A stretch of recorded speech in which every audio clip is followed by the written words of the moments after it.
আমার হার কালা করেলাম রে। ওয়ালাইকুম সালাম, কি অবস্থা? ভালো আছেন আরিফ? জি আছি কাকা।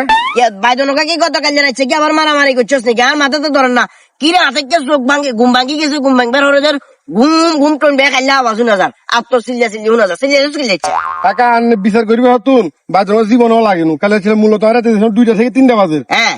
ঘুমোতে স্বপ্ন দেখি আর কি কামবার হাফা বলে খালি কামবার এই অবস্থা। মানে স্বপ্নের ভিতরে দেখছিস হাফে কাম বাদ তোরে? হ্যাঁ আরিফ মনে কষ্ট নিচ্ছে, এটা আল্লাহ পাকের পক্ষ থেকে তোর লাই ছোট্ট একটা মেসেজের মতো আসিল।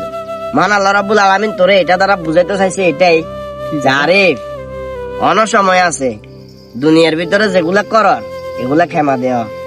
আরে ডাক তোমরা দুনিয়াতে খালি রং তামাশা করবেন লাই আর ইয়ান খাইবেন লাই, মানুষের লগে মিশবেন লাই হারাইনো, পাশাপাশি আরে ডাকতে হইব, আর ইবাদত করতে হইব। এই জিনিসটা তোরা বুঝে ফেললাই বলি হয়তো বা মহান আল্লাহ রাব্বুল আলামিনের পক্ষ থেকে এটা তোর স্বপ্নের মাধ্যমে কবরের কিছুটা আযাব উপলব্ধি করাইছে। অন সময় আছে আরিফ, নিজের যতটুকু সম্ভব গুছা।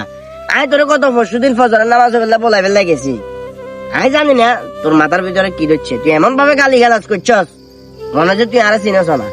গতকাল জামু খেয়াল করে হিলে বলে আজ যাই না কাকা আন্নে কাইলে তুমি যাইয়েন আর আরো ভুলে গেছো আন্নে ফজর নামাজে যাবে টাইম আর বলে আন্নে ল যাবো 100%। বলবেন কাকা এটার মাধ্যমে যদি এই যে আযাবটা যে অন্তত পক্ষে স্বপ্নের ভিতরে কিছুটা দেখছস, এটার মাধ্যমে যদি পরিবর্তন হয়, জীবনও বলতেন না এটা যদি দেখোস তাইলে তো আলহামদুলিল্লাহ, আর নাইলে তো কিছু করার কাকা না মনে করি বলেন ঠিক আছে তাইলে বলা বেলা যেতেন না। অবশ্যই যাবেন অবশ্যই যাবেন। ঠিক আছে ঠিক আছে, ওকে।